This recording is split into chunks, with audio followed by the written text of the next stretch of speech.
বিসমিল্লাহির রহমানির রহিম। আজকে আপনাদের অনেক রিকোয়েস্টে আমি সেই ভাইরাল সমোসার দোকানে আসছি।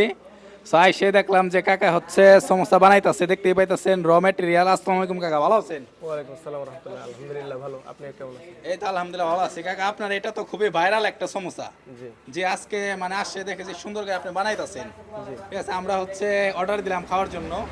ঠিক আছে, সো এই জিনিসটা যে তেল ছাড়া যে সমোসা হয়, এই ইউনিক জিনিসটা আপনার মাথায় আসলো কিভাবে? এটা আমি প্রথমত বাইরে খাইছি। হ্যাঁ, ওখান থেকে তখনই আমার চিন্তা ভাবনা যে বাইরে এত সুন্দর আমরা খাই, আমার দেশের মানুষকে আমি এরকম যদি কখনো সুযোগ হয় আমি খাওয়াবো। তা যখন এই পেশার সাথে জড়িত হলাম তখন চিন্তা করলাম যে আমি বাইরে কি কি যা খাইছি স্বাস্থ্যসম্মত কিছু আমার দেশের মানুষকে আমি খাওয়াবো ইনশাল্লাহ। তখন এই চিন্তা ভাবনা এটা মাথায় আসলো যে চিকেন সমোসাটা আমি প্রথমে চালু করি। পরবর্তী চিন্তা করলাম মানুষ তো বিফ এটাও চাহিদা, বিফ করছি সাথে মাছও করছি, সুরমা মাছ দিয়ে করি। বর্তমানে কয় আইটেম পাওয়া যাইতেছে এই সমোসা?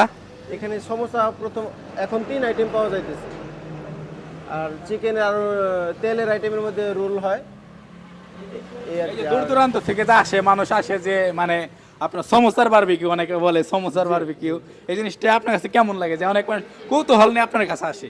মানুষ যখন এই যে খুবই খুশি হয় এটা খাওয়ার পর, মানুষের খুশিতে বাস আমিও খুশি যে মানুষের যে এরকম আমি আরো খুশি রাখতে পারি, এটা খেদমত করতেছে। খেদমত করতেছি। হ্যাঁ, এই তাহলে মানুষের ভালোর প্রতি তো এটা সবাই আগ্রহ।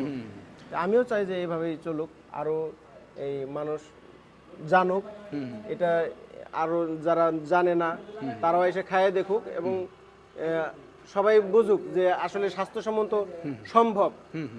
চেষ্টা করলে আপনাদের লোকেশনটা সুন্দর করে একটু বলে দেন। আমাদের লোকেশন হলো সিঙ্গার বাস স্ট্যান্ড থেকে আনুমানিক 100 বা 150 গজ পূর্ব দিকে মেন রোডের সাথেই হলো শহর। সিঙ্গার বাস স্ট্যান্ড থেকে পূর্ব দিকে আপনার 100-150 গজ জি জি এদিকে আসলে হইব। আর দেখতে পাইতেছেন যে আসলেই দেখেন দোকানের পাশে কাকা বানাইতেছে, কোনো লুকোচুরি নাই, কি ফ্রেশ মাংসটা দেখছেন, কি ফ্রেশ আর কি সুন্দর। হ্যাঁ, আর হচ্ছে এই যে কাকা বানাইতেছে, তো মোটামুটি আপনারা আসতে পারেন। তারপর হচ্ছে যে প্রসেসিং এর ভিডিওটা আমি করবো। যাই হোক, কাকার সাথে একটু কথা বলে ভালো লাগলো। কাকা অবশ্যই দোয়া করবেন, আর আপনি হচ্ছে মানুষের ফ্রেশ জিনিসটা খাওয়ানোর চেষ্টা করবেন। ইনশাআল্লাহ। এই জায়গায় ভালো থাকবেন। আসসালামু আলাইকুম। ওয়ালাইকুম আসসালাম।